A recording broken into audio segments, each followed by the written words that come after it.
वैशाख चौथ की कहानी। एक गांव में देवरानी और जेठानी रहती थी। जेठानी के यहाँ बहुत धन था और देवरानी बहुत गरीब थी। वह देवरानी जेठानी के घर रोज झाड़ू पोछा करने, बर्तन मांजने और गाय का गोबर वगैरह उठाने के लिए जाती थी और बदले में जेठानी उसे रोज मजदूरी के रूप में पैसे देती थी।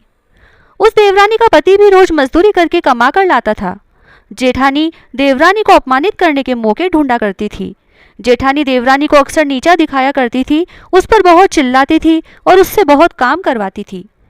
उसके बच्चे भी उस देवरानी के साथ अच्छा व्यवहार नहीं करते थे, वे भी उसे नौकर के समान ही व्यवहार करते थे। एक दिन देवरानी मजदूरी लेकर घर जा रही थी कि बाहर उसे गांव की कुछ स्त्रियां मिली जो किसी व्रत की बात कर रही थी। तो वह उनसे पूछने लगी कि आज आप सब यहाँ पर क्या कर रही हो। तो उन्होंने कहा, कल वैशाख मास की बड़ी चौथ है और हम सब चौथ का व्रत करती हैं।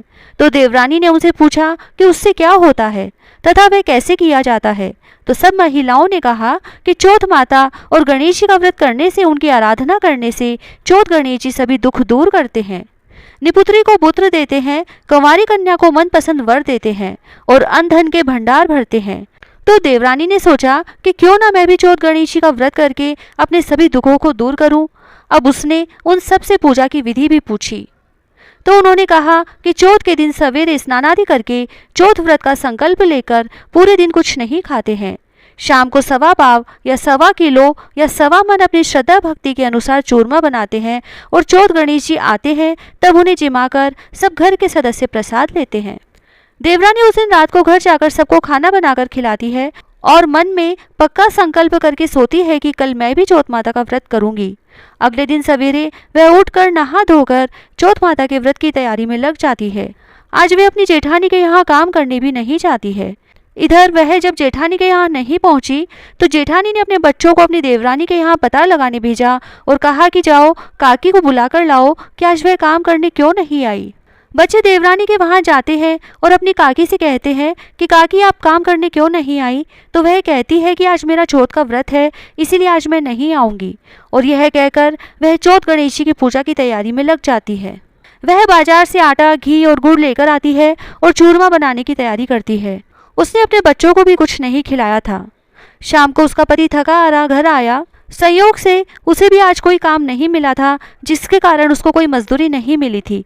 वह भी दिन भर का भूखा प्यासा था। इधर बच्चे भी दिन भर भूखे प्यासे थे। शाम पड़ते पड़ते सब परेशान हो जाते हैं। सब शोर मचाना और रोना चिल्लाना चालू कर देते हैं, परंतु वह उन्हें खाने को कुछ नहीं देती है। उनकी भूख और रोने धोने से परेशान होकर उसका पति गुस्से में आकर उसको पीट देता है, परंतु वह फिर भी चौथ गणेश जी का ध्यान करती है और अपने पति व बच्चों से कहती है कि चौथ गणेश जी का भोग लगाने के बाद ही मैं तुम्हें खाना दूंगी। उसका पति गुस्सा होकर सो जाता है। अब वह चौथ गणेश जी का इंतजार करने लगती है कि चौथ गणेश जी आए तो वह उन्हें भोग लगाए ताकि बच्चों को खिला सके। इंतजार करते करते रात के 11 बज जाते हैं, परंतु वह चौथ गणेश जी का इंतजार करती रहती है। चांद उगाया, लेकिन फिर भी वह गणेश चौथ का ही इंतजार कर रही थी। 12 बज जाते हैं। अब उधर चौथ गणेश जी सोचते हैं कि आज उसने पहली बार हमारा व्रत किया और हम यदि इसके घर नहीं गए तो यह ना तो खुद खाना खाएगी और ना ही बच्चों को खिलाएगी। तो चौथ गणेश जी उसके घर जाते हैं। वह दरवाजे पर बैठी मिलती है। चौथ गणेश जी उससे कहते हैं, लो हम आ गए। वह उन्हें आदर से अंदर बैठाती है और उनका भोग लगाती है और उन्हें चूरमा परोसती है। अब चौथ माता और गणेश जी भर पेट खाना खाकर उससे कहते हैं कि जाओ रसोई में देखकर आओ कि सामान कितना बचा है। जैसे ही वह रसोई में जाती है तो रसोई पूरी भरी हुई मिलती है। उसके पूरे घर में अन्न धन के ढेर लग जाते हैं और उधर चौथ माता गणेश जी अंतर्ध्यान हो जाते हैं।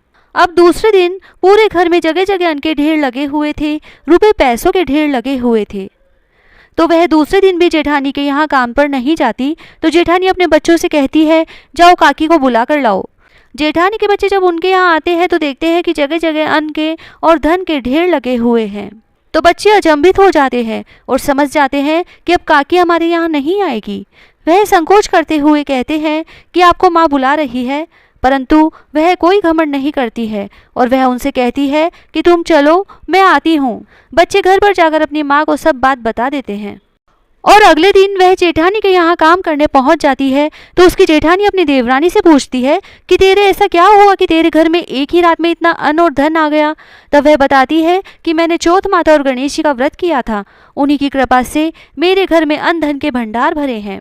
तो जेठानी सोचती है कि मैं भी ऐसा करूं तो मेरे और भी बहुत सारा धन हो जाएगा। अब वह भी साल भर तक इंतजार करती है और अगले वर्ष जब वापस वैशाख मास की चौथ आती है तो वह भी व्रत रखती है और सभी को बताती है कि आज मैंने चौथ का व्रत रखा है, और पूरे दिन वह अपने बच्चों को खाना नहीं खिलाती है। पर वह दिन भर खुद भर पेट फलार करती है और शाम को 5.25 किलो का चूरमा बनाती है और सबको बोलती है कि आज मेरा चौथ का व्रत है और मैंने इतना सारा चूरमा बनाया है। अब वह भी अपने पति से कहती है कि आप भी मुझे मारो, तो उसका पति बोलता है कि मैं क्यों मारूं, तो भी वह उनसे जबरदस्ती करके खुद को मार पड़वाती है। अब रात को चौथ गणेश जी आते हैं तो उन्हें भी बताती है कि मैंने आपके लिए 5.25 किलो का चूरमा बनाया है। इस तरह से वे अपनी शेखी भगाड़ती है। इसके बाद वह चौथ गणेश जी को भोग लगाती है, उन्हें खाना खिलाती है और अंत में उनसे कहती है कि मुझे भी मेरी देवरानी के समान आशीर्वाद दो। चौथ गणेश जी पूछते हैं कहाँ कहाँ पर दें, तो बोलती है पूरे घर में दो। तो वह बोलती है कि पूरे घर में दो।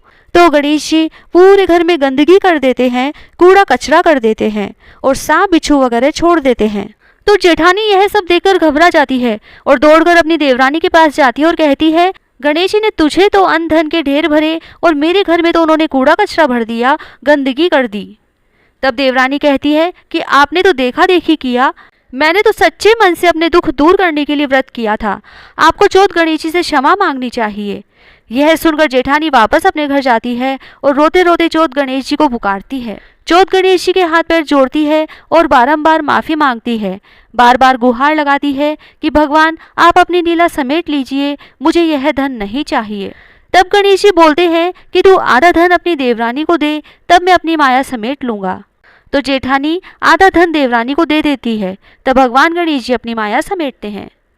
हे गणेश जी महाराज, देवरानी को टूटे उसका भंडार भरा वैसे सबके भंडार भरना, सबको टूटना, और जैसा उस सेठानी को टूटे वैसा किसी को मत टूटना। कथा कहने और सुनने वालों की सभी मनोकामनाएं पूरी करना। कथा अधूरी हो तो पूरी करना और पूरी हो तो मान करना। विनायक जी की कहानी। उस समय की बात है जब भगवान विष्णु जी की शादी लक्ष्मी जी से तय हुई थी। शादी की खूब तैयारियां की गई, चारों ओर हर्षोल्लास का वातावरण था। सारे देवी देवता को बारात में चलने के लिए निमंत्रण दिया गया। सारे देवी देवता आए तो सब भगवान विष्णु से कहने लगे कि गणेश जी को नहीं ले जाएंगे, वह बहुत मोटे हैं, वो तो बहुत सारा खाते हैं। दूंद दुछल्या, सूंड सुंडालिया, उखल से पांव, छाजले से कान, मोटा मस्तक वाले हैं। इनको साथ ले जाकर क्या करेंगे, यही रखवाली के लिए छोड़ जाते हैं। और विनायक जी को छोड़कर वे सब बारात में चले गए। इधर नारद जी ने गणेश जी को भड़का दिया और कहा कि आज तो महाराज ने आपका बहुत बड़ा अपमान किया है, आपसे बारात बुरी लगती इसीलिए आपको साथ नहीं ले गए और छोड़कर चले गए। गणेश जी को क्रोध आ गया, उन्होंने चूहों को आज्ञा दी कि सारी जमीन को खोखली कर दें। जमीन थोती हो गई, इससे भगवान के रथ के पहिए धंस गए। बहुत कोशिश करके सब परेशान हो गए, किसी भी तरह से पहिए नहीं निकले तो खाती को बुलाया गया।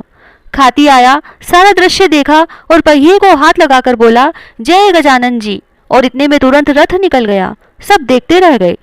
सबको बड़ा आश्चर्य हुआ। उन्होंने पूछा कि तुमने गजानन जी को क्यों याद किया। खाती बोला गणेश जी को सुमेरे बिना तो कोई भी काम सिद्ध नहीं होता। जो भी सच्चे मन से गजानन जी को याद करता है उसके सब काम बड़ी आसानी से सिद्ध हो जाते हैं।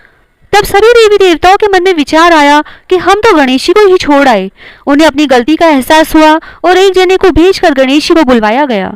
गणेश जी से माफी मांगी। फिर पहले गणेश जी का रिद्धि सिद्धि से विवाह करवाया, फिर भगवान विष्णु का लक्ष्मी जी के साथ हुआ। सभी बहुत खुश थे। तभी से कोई भी शुभ काम शुरू करने से पहले विनायक जी का स्मरण किया जाता है। जैसे भगवान का काम सिद्ध किया वैसे सबका सिद्ध करना। बोलो विनायक जी महाराज की जय।